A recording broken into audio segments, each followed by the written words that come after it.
بسم الله الرحمن الرحيم الحمد لله رب العالمين السلام عليكم ورحمة الله وبركاته وقليانك يا شمران أرمودا أكم جرتن بقى جراتن بقى جرتن تربيني سوجين هاجرات جتة إن شاء الله سجنتان كينا هرا واي جراج جيوكا جراب برته أكسمس فردين جرادا يوكانيمو دبلو جرادا أكم ترفنا يوكامو babarrachuu garaa keenyaallee haa ta'uu tafa sarbaa keenyas haa ta'uu harka keenyas haa ta'uu naannoowwan nama barreeffamu yookaan immoo laayinii nu godhate jechuudha. Fakkeenyaaf akka namoonni yeroo dahan dubartiin takka yoo deesse garaan isii mallattoo taraaraa yookaan immoo laayin wayii qaba jechuudha.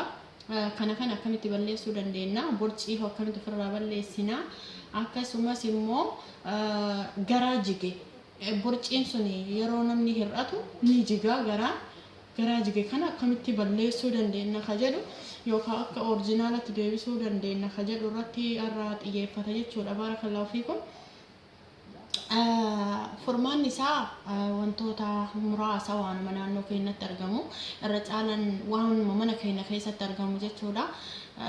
Fakkeenyaaf shaayii akdarii yookaan immoo shaayii magariisa. Shaayii magariisa jechuun isa kana natural green tea jedha. Fakkeenyaaf isa kana jechuudha. Akka biyya jechuun markan isaa garaagaras ta'uu danda'a. Kun shaayii akdariidha yookaan shaayii magariisa jechuudha.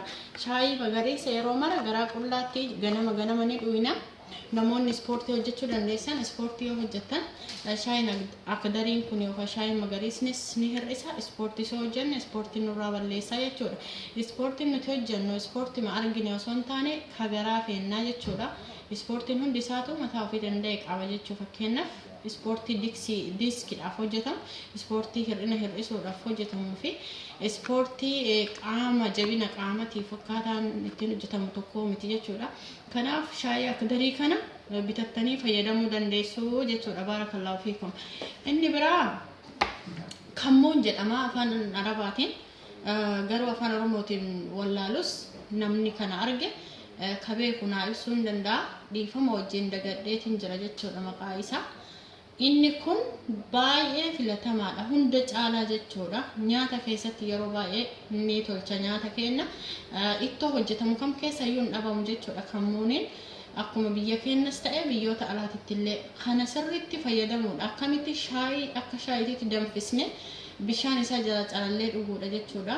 Danfisne affeellee bishaan isaa jalaa baafne dhuguudha jechuudha. Baay'inaan kana yoo dhuydan hedduu furmaata argachuu dandeettanii jechuudha. Hangana warra garaan jige yoo dubbanne gara warra garaan laayinii godhate yookaan immoo taraaramee yookaan immoo babarratee deebina jechuudha.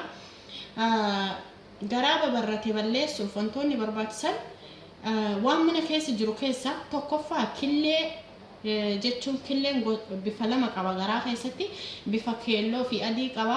Isa keelloo osoo hin taane isa adii san yeroo baay'ee rukunnee qaama keenya naannoo babarrate san dibuudhaan balleessuu dandeenya. Inni lammaffaan zayituunallee dibachuudha jechuudha. Akkuma zayitii kamuu dibannu yookaan dibata kamuu dibannu garaa keenya fi iddoo nu barrate san hunda dibuu qabna jechuudha. Inni lammaffaan zayitii qobbooti. Sadaffaan zayitii qobbooti. Zayitii qobboo kanallee yeroo baay'ee yoo dibanne sukkuumuudhaan jechuudha. Itti diddimnee dhiisuu osoo hin tahin naannoo babarrate san miisaaj gochuudhaan jechuudha.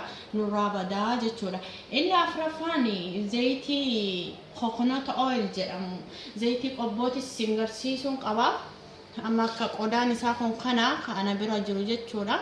Ka keessaa dhume ani kana fayyadama. Akka kiyyatti waan hundaafuun fayyada. Rifeensa dheeressuu, fuula keenyallee qulqulleessuu wanti hin fayyadne hin jiru zayitiin qobboo kun jechuudha. Baay'ee filatamaadha. Yoo harka keenya madaa nu qabaate madaa sanitti soo dibne madaan sun dafee akka fayyu godha. Akkasi harka keenya yoo nu murame fakkeenyaaf yeroo nu murame san daddafnee ka dhiigaa jiru sanitti soo dibne dhiiga sin dhaaba madaan sunillee carraa dafee fayyuu qaba jechuudha inshallah. Coconut oil jechuun immoo isa kana zayitiin kun irra caalaa meediin isaa Indiyaadha. Zaytiin kunis sirriitti filatamaadha. Qaama naannoo nu barrate san dibna jechuudha. Barrachuu qofaa miti. Garaa guddate sanis ni xiqqeessa. Isa kanatti dibnee yoo naayiloona yookaan immoo laastikii yookaan peestaalii wayii wanta hurkisiisu waan akka sufraas haa ta'u itti uffisnee ukkaamsine naannoo san hurka sanirraa ka'e wanti suni akka inni hir'atu godha yookaan garaa san hir'isu godha jechuudha. Kunis baay'ee filatamaadha. Inni biroo wanni haarawa yookaan immoo wanti baay'ee barbaachisaa ta'e dibata keessaa Fix jedhama. Fixiin gosoota hedduutu jira. Gosa baay'eedha jechuudha. Fakkeenyaaf kun misaaj roob jedha. Misaaj raab kunoo kan misaajiiti. Yeroo baay'ee fayyadamuudha. Inni wanti inni irraa hojjetame habba soodaa yookaan xoqraas mudii isa jedhamu sani afaan amaariffaatiin xoqraas mudii jedhama. Isa san irraa kan hojjetamedha. Baay'ee filatamaadha. Isa kana dibdanii mallattoon isinitti dhagahamu nama gubaa. Garuu wanta laastika ta'e yookaan immoo wanta sufraa ta'e wayii itti uffiftanii tursiistan sa'a lama tokko ofirra jechuudha. San booda yoo dhiitan qaamni keessan sirriitti akka inni walitti deebi'u isiniif taasisa jechuudha. Baarakallaahu fiikum hedduu isin fayyada jechuudha. Kabiraa qola shunkurtii namni hin beekne hin jiru. Qolli shunkurtii isa irraa laaqame san osoo hin tahin goggogaa irraa gubbaarraa harca'u sani jechuudha. Goggogaa gubbaarraa harca'u san yoonii fi danfifnee akka shaayititti loomii itti goonee daa'ima itti goonee garaa keessatti gadi dhuyne yeroo gabaabaa keessatti furdinna garaadhaa yookaan guddachuu garaadhaa yeroo gabaabaa keessatti hir'isa jechuudha. Qolli shunkurtiidha jechuudha. Shunkurtii kamii kan goggogee irraa harca'u san jechuudha. Baarakallaahu fiikum hundi keessan yoo fayyadamtan yeroo gabaabaa keessatti furmaata argachuu dandeettaniin isiniin ja'a. Akkasumas immoo sukkaaraa fi loomii walitti dabaltanii jechuudha. Cuunfaa sukkaaraa fi loomii walitti dabaltanii misaaji gootanii garaa keessan yoo jettan babarrachuu sanis ni balleessa. Garaa furdatillee ni qannasa yookaan immoo nu hir'isa jechuudha. Har'a barnoonni keenya hangana irratti yoo dhumatu inshaallah sagantaa biraatiin hanga walitti deebinutti nagaya naaf jiraadhaa isin jaaladhaa isin kabajaa rabbi anaa walitti isin haa jaalatu jecha wabillahi tawfiiq. Wassalamu alaikum warahmatullahi wabarakatuh fi amaanillah.